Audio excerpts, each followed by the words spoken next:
আমন্ত্রণ দেশ জনপদ লাইভের সঙ্গে আছে আমি রাবিয়া ইসলাম স্নেহা। নিত্যপণ্যের বাজারে টানাপোড়েন যেন থামছেই না। কোথাও কিছুটা স্বস্তি, আবার কোথাও ভোক্তাদের কপালে চিন্তার ভাঁজ। রাজধানী কারওয়ান বাজারে আছেন সহকর্মী মোহাম্মদ আলাউদ্দিন, সেখান থেকে সরাসরি যুক্ত হচ্ছি তার সাথে। আলাউদ্দিন, আপনি আমাদের জানাবেন রাজধানী কারওয়ান বাজারে নিত্যপণ্যের দামের ব্যাপারে কি তথ্য আছে আপনার কাছে?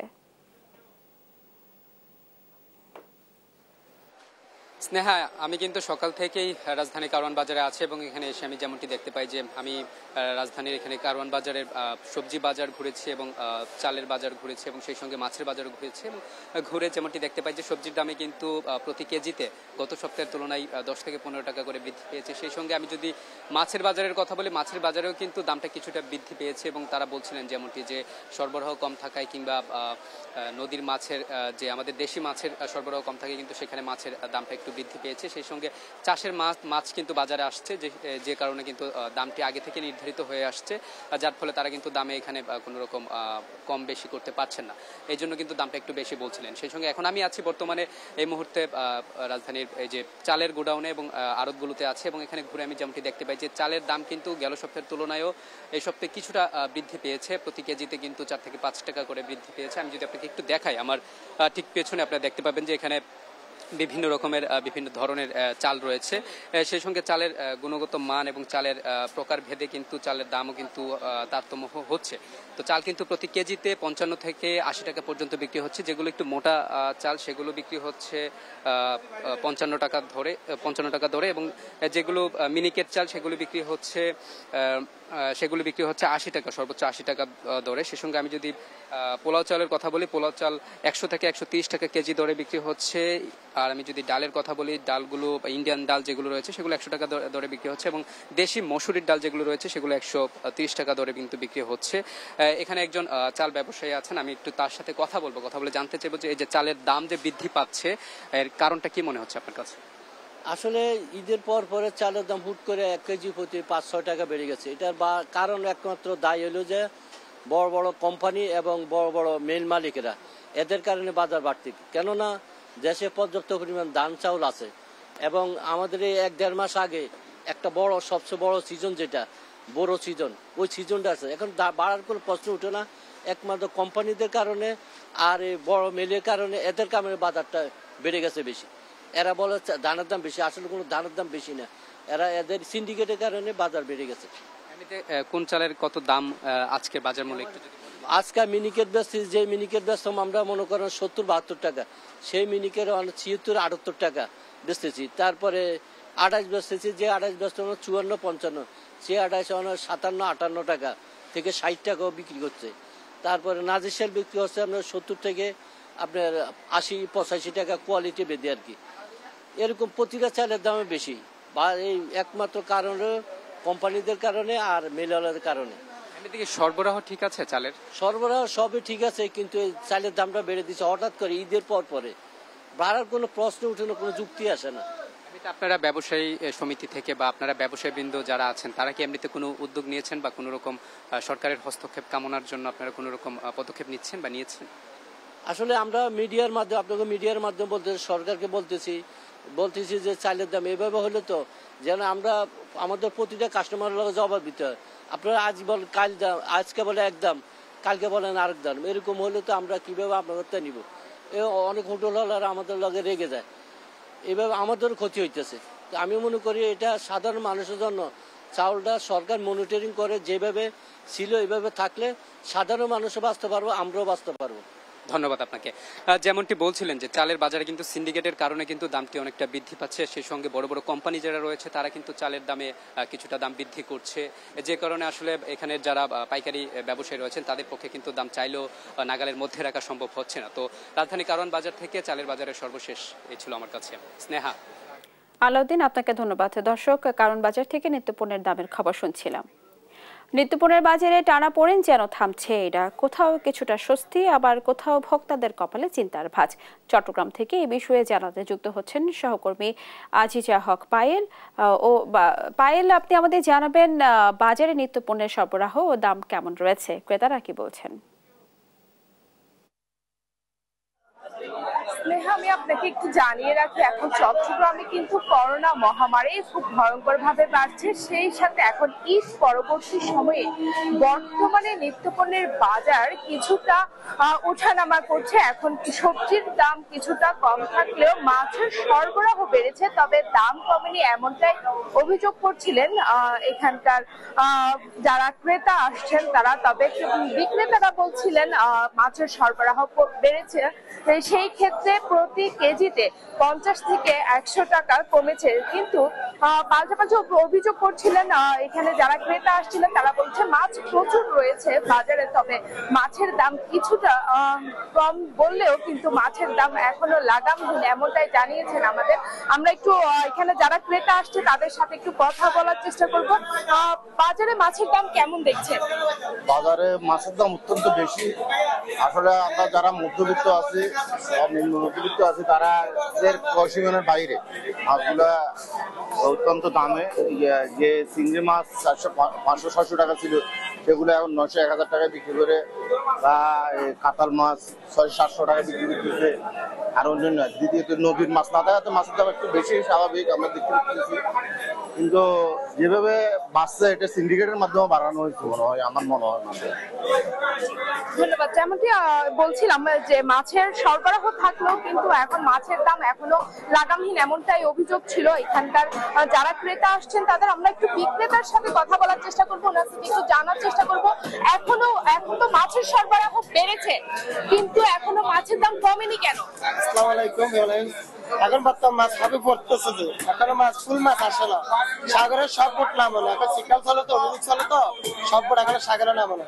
যেগুলো মারছে এগুলো এখন দাম একটু বেশি, কমবে ইনশাল্লাহ। আগামী ধরে এই মাস শেষ, মাছের দাম কমে যাবে। ধন্যবাদ। আমরা যেমনটা শুনতে পাচ্ছিলাম এখন বিপদ সংকেত চলছে, সিগন্যালের কারণেই কিন্তু এখন মাছের ধরা কিছুটা কম। সেই কারণে কি মাছের যে সরবরাহ ছিল আগে, সেই মাছগুলো এখন বিক্রি হচ্ছে, তবে একটু বেশি দরে বিক্রি হচ্ছে, এমনটাই আমরা জানতে পেরেছি। তবে পাশাপাশি এখন কোরবানি পরবর্তী সময়ে সবজির দাম কিছুটা কম রয়েছে। প্রতি কেজি সবজি পাওয়া যাচ্ছে 40 থেকে 80 টাকা, তবে একটু টমেটোর দামটা একটু বেশি, এমনটাই আমাদেরকে জানিয়েছেন। সেই সাথে আপনাদেরকে একটু বলে রাখি, কোরবানি পরবর্তী সময়ে কিন্তু মুরগির দাম একটু কমেছে। ব্রয়লার মুরগি 140 থেকে 60 টাকা দরে পাওয়া যাচ্ছে। কমেছে ডিমের দামও, সেই সাথে আরেকটু জানিয়ে রাখি, আজকে যেহেতু সপ্তাহে ছুটির দিন, আজকে ছুটির দিনে বাজারে কিন্তু উপচে পড়া ভিড়, এমনটাই আমরা দেখতে পাচ্ছি। সাধারণ মানুষ কিন্তু আজকের দিনে একটু বাজার বেশি করে থাকেন, সেই কারণেই বাজার চট্টগ্রামের নগরীর বাজারগুলোতে একটু বেশি ভিড় থাকে। সেই সাথে কোরবানির যে পরবর্তী সময়, সেই পরবর্তী সময়ে মাংসের দাম এখনো কিন্তু অপরিবর্তিত রয়েছে, এমনটি আমরা জানতে পেরেছি। সেই সাথে স্নেহা আরেকটু জানিয়ে রাখি আপনাকে, চট্টগ্রামে কিন্তু চালের দাম এবং তেলের দাম এখন ঊর্ধ্বগতি রয়েছে। পেঁয়াজ এবং আলুর দাম কিছুটা কম রয়েছে বলে আমাদেরকে জানিয়েছেন আমাদেরকে। এই বাজারে এখনো পর্যন্ত সবজি আসছে, এখন সবজির দাম নাগালের মধ্যে রয়েছে, এমনটাই আমরা জানতে পেরেছি। তবে একেবারে অস্থিতিশীল অবস্থায় রয়েছে মাছ। এই মাছের দাম এখনো পর্যন্ত নাগালে আসেনি, এখনো মাছের দাম অপরিবর্তিত ঊর্ধ্বমুখী রয়েছে, এমনটাই আমরা জানতে পেরেছি। স্নেহা। পায়েল, আপনাকে ধন্যবাদ। দর্শক, শুনছিলাম চট্টগ্রাম বাজারে নিত্যপণ্যের সরবরাহ ও দামের সর্বশেষ খবর। নোয়াখালীতে মাছ ও মাংসের বাজার কেমন রয়েছে, দাম নিয়ে কি বলছেন ক্রেতা বিক্রেতা, এই বিষয়ে আরো জানাতে সহকর্মী মাওলা সুমন যুক্ত হচ্ছেন আমাদের সাথে। সুজন, আপনি আমাদের জানাবেন বাজারে মাছ ও মাংসের সরবরাহ কেমন রয়েছে, দাম নিয়ে কি বলছেন সাধারণ মানুষ? আমি এখন দাঁড়িয়ে আছি নোয়াখালী পৌর বাজারে, যেটি নোয়াখালী জেলা শহরের একমাত্র খুচরা বাজার হিসাবে পরিচিত। তো সকাল থেকে আসলে এই বাজার ঘুরে যে চিত্র আমি দেখতে পেয়েছি, যে এখানে আসলে যে ঈদ পরবর্তী নোয়াখালীতে মাছের বাজারটা একটু অস্থিতিশীল রয়েছে। কারণ হিসেবে জানা গেছে গত কয়েকদিনের বৃষ্টিতে আসলে যে নোয়াখালীতে স্থানীয় মাছের সরবরাহ কম থাকা এবং অন্যান্য জেলা থেকে বিশেষ করে সাতক্ষীরা, খুলনা, যশোর থেকে যেসব মাছ আসতো সেসব না আসায় কিন্তু মাছের মাছের বাজারে একটা অস্থিরতা বিরাজ করছে। তো কারণ হিসাবে বিক্রেতারা বলছে যে বৃষ্টি, এক হচ্ছে ঈদ শেষ হয়েছে, আর অন্যতম হচ্ছে বৃষ্টি। এই দুটো কারণ মিলিয়ে কিন্তু মাছের দামটা বাড়তি বলে মনে করছে তারা, বিক্রেতারা বলছে। তো আমি এখন এই বিষয়ে কথা বলবো একজন বিক্রেতার সাথে। আমি তার কাছে জানতে চাইবো যে হঠাৎ করে মাছের দাম বাড়তি কেন? মাছের দাম বাড়তি মানে 2-3 দিন যে বৃষ্টি হইতেছে নোয়াখালী, সেই কারণে ধরেন সাতক্ষীরা, শরীরপুর ওদিক থেকে মাছ মানে আসতে পারতেছে না, তাই এই কারণে মাছের দাম অনেক বাড়ি গেছে এই 2 দিনে বৃষ্টির কারণে। স্থানীয়ভাবে যে মাছগুলো আসতো চর থেকে, সেসব মাছ কি সরবরাহ কম? হ্যাঁ, ওইটা কম, ওটা তো সব বাসি গেছে চরে অঞ্চলে, ওই কারণে মাছ আসতেছে না।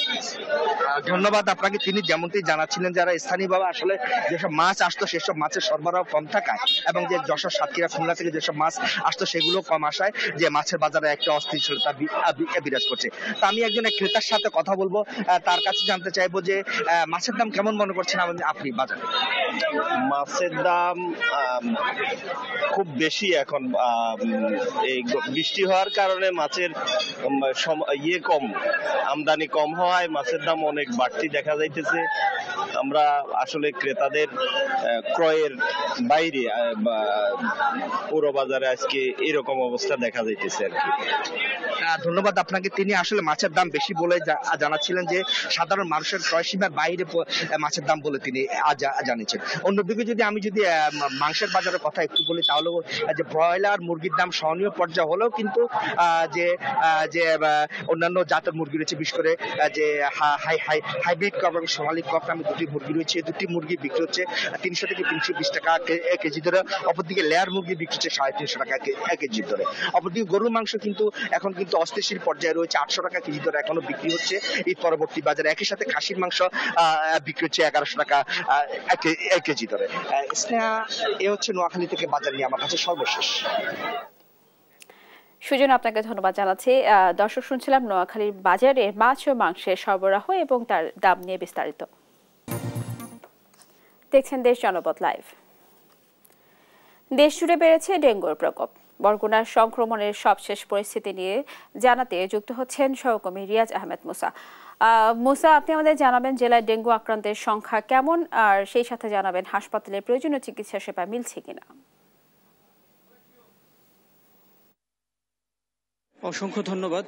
দেখুন, কিছুতেই কমছে না ডেঙ্গু আক্রান্ত রোগীর সংখ্যা। প্রতিদিনই অসংখ্য রোগী হাসপাতালগুলোতে ভর্তি হচ্ছে। আমি এখন দাঁড়িয়ে আছি বরগুনার সদর হাসপাতালে। বরগুনার সদর হাসপাতালে 250 শয্যার হাসপাতাল হলেও বর্তমানে ডেঙ্গুতে আক্রান্ত হয়ে ভর্তি রয়েছে প্রায় 240 জন রোগী। এছাড়াও কিন্তু অন্যান্য হাসপাতালেও কিন্তু প্রতিদিন অসংখ্য রোগী ভর্তি হচ্ছে এবং বরগুনার হাসপাতালের যে আউটডোর সেখানে প্রতিদিন জ্বর নিয়ে আসছে প্রায় 4 থেকে 500 জন রোগী।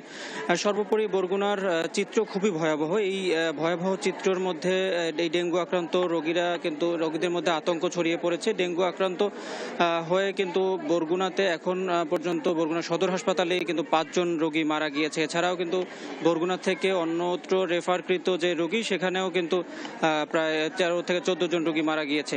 আমরা হাসপাতালের চিকিৎসকদের সাথে কথা বলেছি। চিকিৎসকরা আমাদেরকে যেমনটা জানানোর চেষ্টা করেছে, বরগুনার যে ডেঙ্গুর পরিস্থিতি সেটি কিন্তু কোনোভাবেই কমছে না। প্রতিদিনই কিন্তু সংখ্যা বাড়ছে এবং এই সংখ্যা বাড়ার ফলে কিন্তু চিকিৎসকদের চিকিৎসা সেবা প্রদান করতে কিন্তু হিমশিম খেতে হচ্ছে। এই চিকিৎসক সংকটের মাঝে এত রোগীর চাপ, সে কারণে যেমন চিকিৎসকরা তাদের চিকিৎসা দিতে বেগ পেতে হচ্ছে এবং এখানে যারা রোগী রয়েছে তারাও কিন্তু সুচিকিৎসা থেকে বঞ্চিত হচ্ছে। এবং এই পরিস্থিতিতে স্বাস্থ্য মন্ত্রণালয় বরগুনায় কিন্তু জরুরি ভিত্তিতে 10 জন চিকিৎসক এবং 10 জন নার্স পদায়ন করেছে, কিন্তু সেই 10 জন চিকিৎসকের মধ্যে মাত্র 5 জন চিকিৎসক যোগদান করেছে। এই জরুরি মুহূর্তেও কিন্তু তারা মন্ত্রণালয়ের যে আদেশ সেটি কিন্তু মানছে না এবং তারা এখনো যোগদান করেনি এবং যে নার্স তারাও কিন্তু সবাই এখনো যোগদান করেনি। এমন পরিস্থিতি কিন্তু বরগুনার প্রতিদিনই ভয়াবহ হয়ে উঠছে। আমরা গত বছর যেটি দেখেছি, গত বছর বরগুনায় এক বছরে আক্রান্তর সংখ্যা ছিল 2800, কিন্তু এবছর শুধু এক মাসেই আক্রান্ত হয়েছে প্রায় 1800 জন রোগী। মাত্র 6 মাসের ব্যবধানে কিন্তু এত রোগী বরগুনার হাসপাতালগুলোতে, সেটি কিন্তু দিনে দিনে আরো ভয়াবহ হয়ে উঠেছে।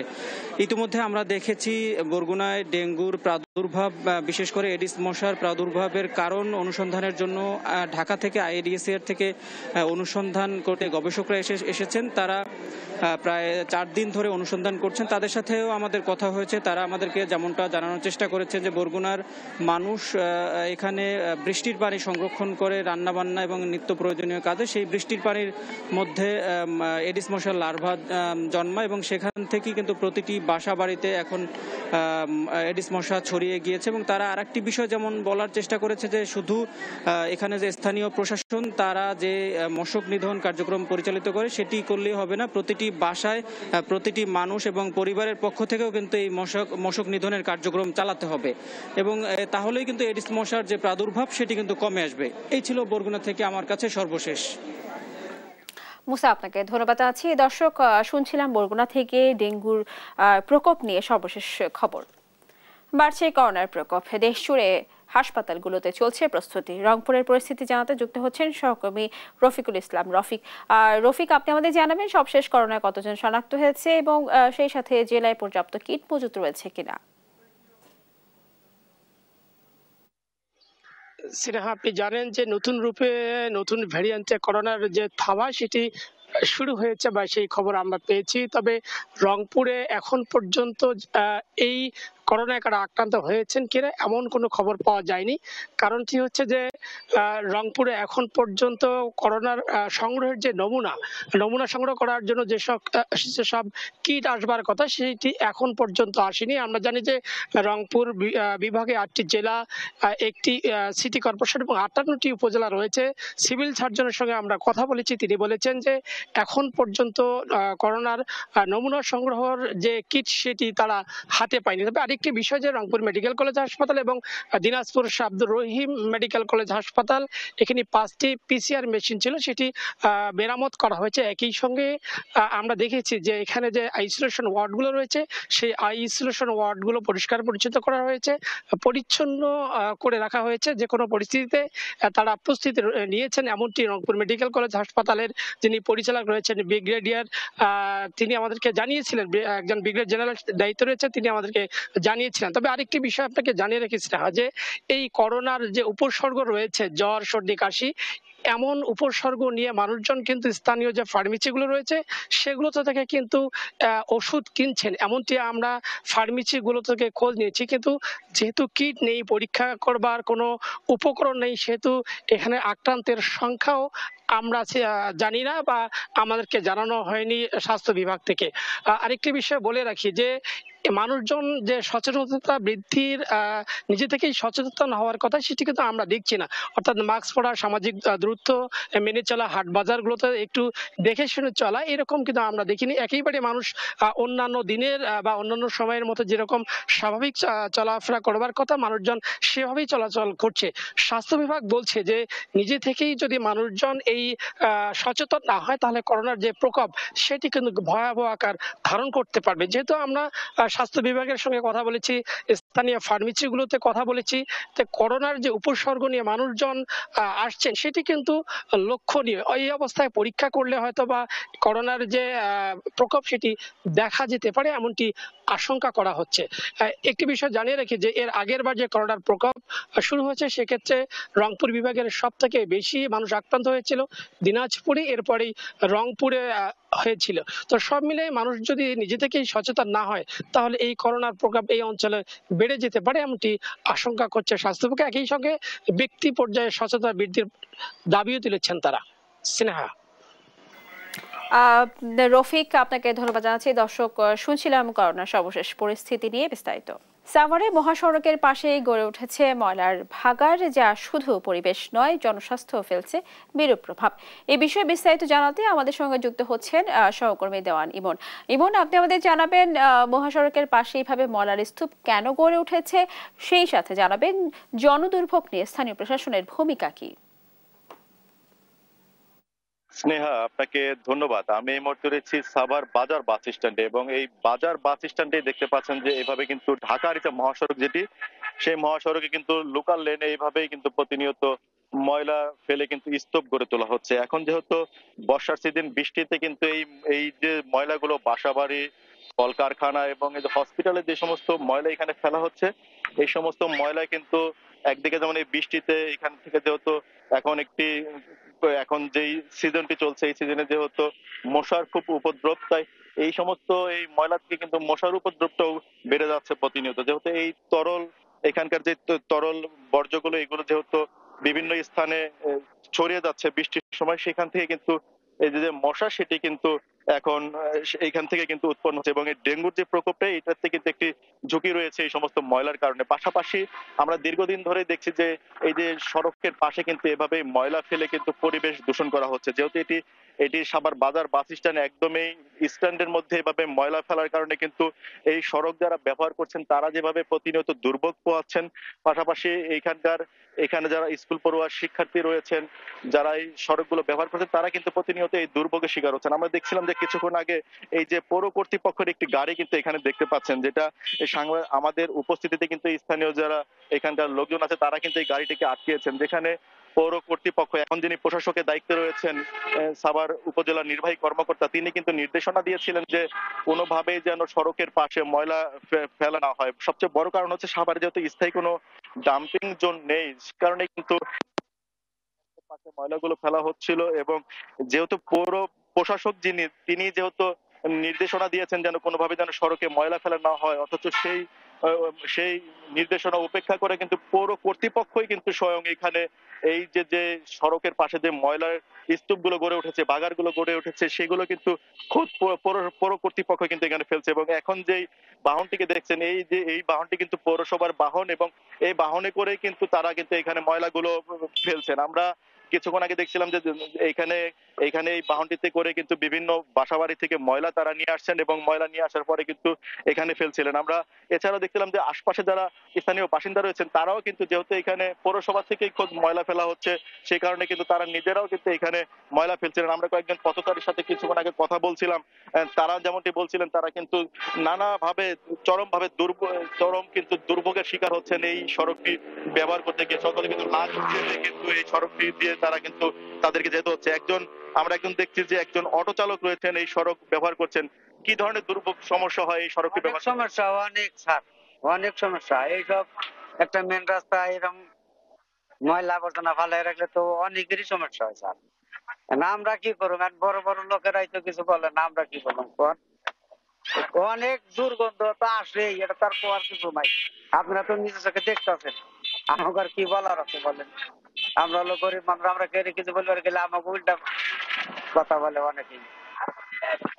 একজন পথচারীর কথা শুনছিলেন, তিনি যেমনটি বলছিলেন যে তারা কিন্তু অসহায় বলা চলে, যে সড়কের পাশে এভাবে প্রতিনিয়ত ময়লা ফেলে যে দুর্গন্ধ, একদিকে যেমন প্রকট দুর্গন্ধ ছড়াচ্ছে, অন্যদিকে কিন্তু পরিবেশেরও কিন্তু মারাত্মকভাবে ক্ষতি হচ্ছে। এবং যে স্বয়ং যেখানে পৌর কর্তৃপক্ষই এই কাজগুলো পরিচালনা করছেন বা চালিয়ে যাচ্ছেন, তাহলে আর এখানে নালিশ দেওয়ার মতো যে স্থানটি, সেটিও কিন্তু আর কোথাও নেই। তাই প্রতিনিয়ত এই সড়কটি সাভারের যে ঢাকার যে মহাসড়ক, এই সড়কের লোকাল লেনটি দিয়ে যারা স্থানীয় এখানে বসবাসকারী রয়েছেন, তারা কিন্তু এই সড়কটি দিনে বেশ কয়েকবার ব্যবহার করেন এবং প্রতিনিয়ত কিন্তু তারা এই দুর্ভোগটি পোহান। এই যেখানে যে স্থানটিতে ময়লা ফেলা হচ্ছে, এর পাশেই কিন্তু অবস্থিত সাভার নিউ মার্কেট। এখানে প্রতিনিয়ত কিন্তু নানা শ্রেণী পেশার মানুষ কিন্তু এখানে আসেন এবং এই পাশেই একদম যেই দেওয়ালটি ঘেঁষে এখানে ময়লাগুলো ফেলা হচ্ছে, সেটি কিন্তু জাতীয় মাশরুম সেন্টার। যে মাশরুম সেন্টারটি মানুষের রোগ প্রতিরোধক বা এই যে সুস্থ থাকতে যে মাশরুমকে আগ্রহ হিসাবে বলা হয় যে মাশরুম খেলে মানুষ সুস্থ থাকবে, সেই মাশরুম সেন্টারের সামনে কিন্তু এমন অসুস্থ হওয়ার যে ময়লার ভাগার কিন্তু এখানে গড়ে উঠেছে। সব মিলিয়ে বলা চলে যে এখন যে পৌর কর্তৃপক্ষ বা উপজেলা প্রশাসন যে নির্দেশনাটি দিয়েছিলেন, সেটি কিভাবে কতদূর বাস্তবায়ন হবে বা এই দুর্ভোগ থেকে কবে নাগাদ এই সাভারবাসী রেহাই পাবেন, সেটি কিন্তু এখন অপেক্ষা। এবং সেই বিষয়টি কিন্তু এখানকার যারা পথচারী রয়েছেন, স্থানীয় যারা বাসিন্দা রয়েছেন, সেই অভিযোগটি করছিলেন যে দ্রুত যেন এটির অপসারণ করা হয়। স্নেহা। ইমন, আপনাকে ধন্যবাদ।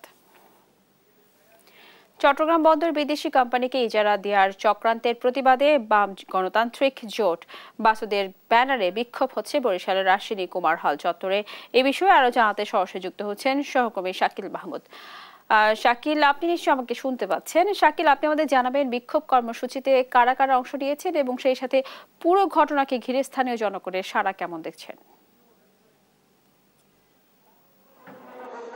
চট্টগ্রাম বন্দর কোনো বিদেশি কোম্পানিকে ইজারা দেওয়া চলবে না, এই দাবি নিয়ে কিন্তু বরিশালে এই মুহূর্তে বিক্ষোভ চলছে এবং এই বিক্ষোভের নেতৃত্ব দিচ্ছেন বাংলাদেশ সমাজতান্ত্রিক দল এবং সমাজতান্ত্রিক দলের যে নেতাকর্মী যারা আছে তারা কিন্তু এখানে এসে আমরা দেখছি যে তারা এই বিক্ষোভে অংশগ্রহণ করেছে এবং তারা জানিয়েছে যে চট্টগ্রাম বন্দর কোনোভাবেই বিদেশি কোম্পানিকে ইজারা দেয়া চলবে না। এর পাশাপাশি যে মানবিক করিডোরের নামে বাংলাদেশকে সাম্রাজ্যবাদের গুটি বানানোর চক্রান্ত চলছে বলেও কিন্তু দাবি করেছেন তারা। আমরা একটু যুক্ত হব বরিশালের বাসদের যিনি নেত্রী আছেন ডাক্তার মনীষা চক্রবর্তীর সাথে। কি কারণে আজকের এই বিক্ষোভ, আপনাদের এইখানের এই অবস্থান এবং কি দাবি জানাবেন? জানেন যে চট্টগ্রাম বন্দর, যে বন্দর আমাদের আমদানি রপ্তানির লাইফলাইন, সেই বন্দরটাকে একটা ইজারা দেওয়ার কথাবার্তা চলছে এবং ডিপি ওয়ার্ল্ড নামে যে দুবাই ভিত্তিক কোম্পানি যাদেরকে ইজারা দেওয়ার কথা হচ্ছে তারা আমেরিকান নেভির সাথে চুক্তিবদ্ধ এবং এখানে যদি ডিপি ওয়ার্ল্ড এইরকমভাবে ইজারা নেয় তাহলে আমরা মনে করি যে বিদেশি যে আধিপত্য আমাদের দেশকে কেন্দ্র করে দীর্ঘদিনের যে সাম্রাজ্যবাদী পরিকল্পনা, সেই পরিকল্পনা বাস্তবায়নের একটা বড় সুযোগ এখানে তৈরি হবে। আমরা বলতে চাই যে আমাদের এই বন্দরটা আমরা ভালো করে পরিচালনা করতে পারছি এবং এটা সক্ষমতার চেয়ে 3 লাখ বেশি কন্টেইনার হচ্ছে হ্যান্ডেলিং করা হয়েছে এবং এখানে পুরো বন্দরটা 2000 কোটি টাকা দিয়ে আমরা নির্মাণ করেছি। সফলভাবে লাভজনকভাবে যে বন্দর আমরা পরিচালনা করছি সেটা আমরা সাম্রাজ্যবাদী শক্তিদেরকে কেন দিব? এর আগেও আমরা দেখেছি বিভিন্ন সময় সাম্রাজ্যবাদীদেরকে খুশি করার জন্য রামপাল বিদ্যুৎ কেন্দ্র করা হয়েছে, রূপপুর পারমাণবিক বিদ্যুৎ কেন্দ্র করা হয়েছে এবং নানানভাবে সাম্রাজ্যবাদী শক্তিদেরকে খুশি রাখার চেষ্টা হাসিনার সরকার করে গিয়েছে। এখন যদি ইউনূস সরকার মনে করে যে তারা অন্তর্বর্তীকালীন যে পিরিয়ডটিকে তাদেরকে দায়িত্ব দেওয়া হয়েছে শুধুমাত্র একটা সুষ্ঠু নির্বাচনের প্রস্তুতি নেওয়ার জন্য এবং জুলাই হত্যাকাণ্ডের বিচার করার জন্য, সেই সময় যদি তারা সাম্রাজ্যবাদী শক্তিদেরকে এইভাবে একের পর এক বন্দর ইজারা দিতে থাকে, করিডোরের নামে আমাদেরকে সাম্রাজ্যবাদী যুদ্ধের গুটে বানানোর চেষ্টা করতে থাকে, আমরা মনে করি বাংলাদেশ এখানে একটা ফাঁদে পড়তে যাচ্ছে এবং নানান এই কমিশনভোগী এজেন্টদের কারণে এইরকম সাম্রাজ্যবাদী পরিকল্পনার অংশ আমাদেরকে বানানোর চেষ্টা করা হচ্ছে। আমরা অবিলম্বে চট্টগ্রাম বন্দরের এই ইজারা দেওয়ার পরিকল্পনা বাতিল করার দাবি জানাচ্ছি, করিডোরের পরিকল্পনা বাতিলের দাবি জানাচ্ছি এবং আমরা শুনতে পেয়েছি চট্টগ্রাম ইপিজেডে কাতার এবং তুরস্কের সমরাস্ত্র নির্মাণের পরিকল্পনা চলছে, এটাও আমরা বন্ধ করার দাবি জানাচ্ছি। এই দাবিগুলি নিয়ে 27-28 তারিখ ঢাকা থেকে চট্টগ্রাম যে রোড মার্চ হবে, সেই রোড মার্চে আমরা সকল দেশপ্রেমিক গণতান্ত্রিক শক্তিকে যোগ দেওয়ার আহ্বান জানাই। আমরা মনে করি আমাদের দেশের সম্পদ আমাদেরকে রক্ষা করতে হবে। বন্দর একটা কৌশলগত সম্পদ, বন্দর কখনোই বিদেশি শক্তির হাতে নিয়ন্ত্রণ করতে দেওয়া যাবে না এবং আমরা এর আগেও পতেঙ্গায় বিভিন্ন বন্দরকে আমরা সৌদি আরব ভিত্তিক কোম্পানিকে নিয়ন্ত্রণ করতে দিয়ে দেখেছি, সেখানে আহামরি কোনো ম্যাজিক্যাল উল্লম্ফন হয়নি, বরং সবচেয়ে বেশি লাভজনক টার্মিনাল আমাদের নিউমোরিং টার্মিনাল, যেটা পুরো বন্দরের 60% কন্টেনার হ্যান্ডেলিং করে। ফলে কোনোভাবেই এই বন্দরকে বিদেশি নিয়ন্ত্রণে আমরা দেব না এবং মার্কিনরা নিয়ন্ত্রণ পেলে কি করতে পারে এটা আমরা মধ্যপ্রাচ্যে দেখছি, আমরা প্যালেস্টাইনে দেখেছি, আমরা ইরানে দেখছি। তাহলে সেই খাল কেটে কুমির আমরা কার পরামর্শে আনতে যাচ্ছি? এখানে কার স্বার্থ সংরক্ষিত হচ্ছে? এখানে কোনো কমিশনভোগী এজেন্টের হাতে আমরা বাংলাদেশকে বর্গা দিতে চাই না। ফলে আমরা অবিলম্বে বলবো যে ইউনূস সরকারের কাজ এটা নয়, তার যেটা কাজ তিনি সেটা করে সসম্মানে প্রস্থান করাটাই হবে বুদ্ধিমানের কাজ। এবং তিনি যদি মনে করেন যে এখানে এইরকম বন্দর ইজারা দিতে গিয়ে তিনি কোনো গৃহপালিত শক্তি দিয়ে দেশপ্রেমিক শক্তিকে প্রতিহত করবেন, আমরা এর আগেও শেখ হাসিনাকে এই দেশ থেকে বিতাড়িত করেছি। আমরা আশা করব যে ইউনূস সরকার সসম্মানে এই দেশ থেকে তিনি যে তার যে দায়িত্ব সেটা পালন করে তিনি সসম্মানে তার যে অবস্থান সেই অবস্থান রেখেই তিনি প্রস্থান করবেন। বিদেশি কোম্পানিকে যদি ইজারা দিয়ে দেওয়া হয় তাহলে আমরা কি কি সমস্যার সম্মুখীন হতে পারি বলে আপনি মনে করেন? দেখুন, ডিপি ওয়ার্ল্ডের সাথে আমেরিকান নেভির চুক্তি রয়েছে বলে আমরা জানি এবং যদি আমেরিকান নেভি এখানে সেই চুক্তির সুযোগ নিয়ে তার যুদ্ধ জাহাজগুলি এখানে ভিড়ায়, এখানে এশিয়া প্যাসিফিকে তার যে আধিপত্য তৈরি করার দীর্ঘদিনের চেষ্টা, সেই চেষ্টার জন্য তারা চট্টগ্রাম বন্দরকে ব্যবহার করবে বলে আমরা সন্দেহ প্রকাশ করছি। এবং এখানে আমাদের অর্থনীতিটা নির্ভর করছে বন্দরের উপরে। কোনোভাবে যদি সাম্রাজ্যবাদী শক্তির হাতে বন্দর চলে যায়, তারা যদি বন্দরের অর্থনৈতিক যাতায়াতটা কোনোভাবে বন্ধ করে দেয়, বাংলাদেশ কলাপস করবে। সেই ঝুঁকি আমরা কেন নেব? আমাদের লাভজনক বন্দর আমরা কেন ইজারা দেব অন্য কোম্পানিকে, যেখানে আমরা লাভে আছি? ফলে এখানে কোনোভাবেই কোনো যুক্তিতেই বন্দর ইজারা দেওয়া যেতে পারে না বলে। মানবিক করিডোরের বিষয়ে কি বলবেন, এটি আপনি কিভাবে? আপনারা জানেন যে এখানে রাখাইন প্রদেশে আমরা মানবিক করিডোর দিতে যাচ্ছি, যেখানে আরাকান আর্মি হচ্ছে নিয়ন্ত্রণে আছে। আরাকান আর্মি মায়ানমার সরকার নয়।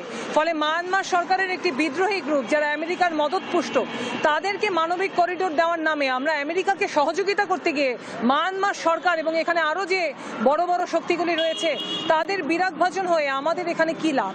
প্রথম কথা হচ্ছে যে রোহিঙ্গা বাংলা ইস্যুটি কিভাবে সমাধান করা যায় জাতিসংঘে সেইটা নিয়ে কথা বলা যেতে পারে। মানবিক করিডোরের কথা জাতিসংঘ বলে নাই, আমরা কেন যেচে পড়ে এইরকম একটা যুদ্ধের গুটি নিজেদেরকে বানাতে যাব? এখানে কোনো যুক্তি নাই, এটা সম্পূর্ণভাবে সাম্রাজ্যবাদী শক্তিকে খুশি করার একটা দালালি প্রচেষ্টা। আমরা এই প্রচেষ্টা বন্ধের দাবি জানাচ্ছি। আমরা কথা বলছিলাম ডাক্তার মনীষা চক্রবর্তীর সাথে, তিনি যেটা জানিয়েছেন যে অনতি বিলম্বে যদি এই চট্টগ্রাম বন্দর বিদেশি কোম্পানিকে যদি যাতে ইজারা না দেয়া হয় সেই দাবি কিন্তু এখান থেকে তারা করছেন। তো বরিশাল থেকে এতটুকুই ছিল আমার কাছ থেকে সবশেষ। শাকিল, আপনাকে ধন্যবাদ জানাচ্ছি। দর্শক, চট্টগ্রাম বন্দর বিদেশি কোম্পানিকে ইজারা দেওয়ার প্রতিবাদে চলছে বিক্ষোভ সমাবেশ, শুনছিলাম এতক্ষণ সেই খবর সর্বশেষ। টানা বৃষ্টি ও ভারতীয় অভিযানের ঢলে ফেনীর ফুলগাজীতে মুহুরী ও সিরুনিয়া নদীর 2 স্থানে বাঁধ ভেঙে 5টি গ্রামে নিম্নাঞ্চল প্লাবিত হয়েছে। এ নিয়ে আরো জানাতে সরাসরি যুক্ত হচ্ছেন সহকর্মী তোফায়েল আহমেদ নিলয়। নিলয়, আপনি আমাদের জানাবেন এলাকায় এখন কি পরিস্থিতি বিরাজ করছে? বাঁধ মেরামত নিয়ে কর্তৃপক্ষ কি কিছু বলছেন কিনা?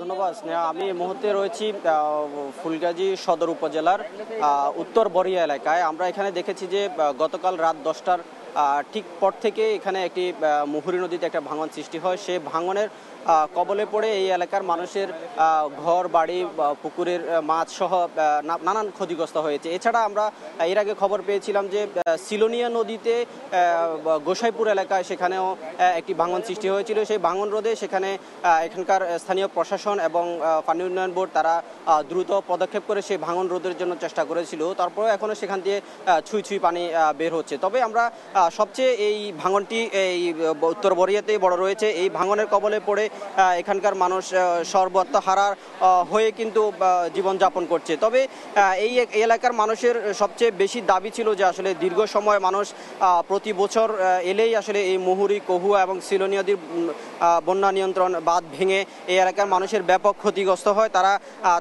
সবসময় চায় যে এই এলাকায় টেকসই বাঁধ নির্মাণ হোক। টেকসই বাঁধ নির্মাণ হলে তারা এই যে ক্ষতিগুলো হয় সেই ক্ষতিগুলো থেকে আসলে তারা অনেকটা কাটিয়ে উঠতে পারবে বলে তারা মনে করছে। তবে আমরা এখানে একজন সাবেক জনপ্রতিনিধি রয়েছে, আমরা তার কাছ থেকে জানতে চাইবো যে আমরা প্রতি বছর দেখি যে এখানে ভাঙন সৃষ্টি হয়, আসলে এর কি কারণ বলে আপনি মনে করেন? আমরা আসলে সবসময় দেখি প্রত্যেক বছর বন্যা আসলে আমাদের এই এলাকা ফুলগাজী বাজার থেকে জগৎপুর পর্যন্ত এই সীমানার লোকজন সবসময় আতঙ্ক থাকে। এগুলা সঠিক টাইমে আমাদেরকে যে সরকারে আসে হাজার হাজার কোটি টাকার বাণী শুনে বরাদ্দ হচ্ছে, কিন্তু আমরা বরাদ্দ চোখে দেখি না। তো এবার কিছু বরাদ্দ হয়েছে 5ই আগস্টের পরে, এগুলা দেখা গেছে এগুলা কিছু ওই যে বল্লার মুখ পরশুরামে এটাও বান্ধানো হয়েছে, জগৎপুর বা শ্রীচন্দ্রপুর এগুলো বান্ধানো হয়েছে।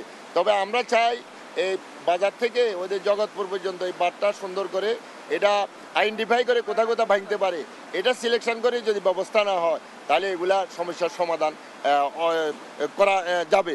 তবে আমি এখন বলবো, আমি উত্তর বরিয়া এবং বণিকপাড়ার মাঝামাঝি যে বাগনাটা ভাঙছে ডিসি মহোদয় দৃষ্টি আকর্ষণ করছি, এখনো 300-400 জিও ব্যাগ যদি এখানে ফেরানো হয় এট এ টাইম, তাহলে এই বাঁধটা এখনই ইমার্জেন্সি বাঁধানো সম্ভব হয়। তবে আমি মনে করি সঠিক যে সময় বর্ষা থাকে না ওই সময় সঠিকভাবে সঠিক সিদ্ধান্ত নেওয়া হয় না পানি উন্নয়ন বোর্ড।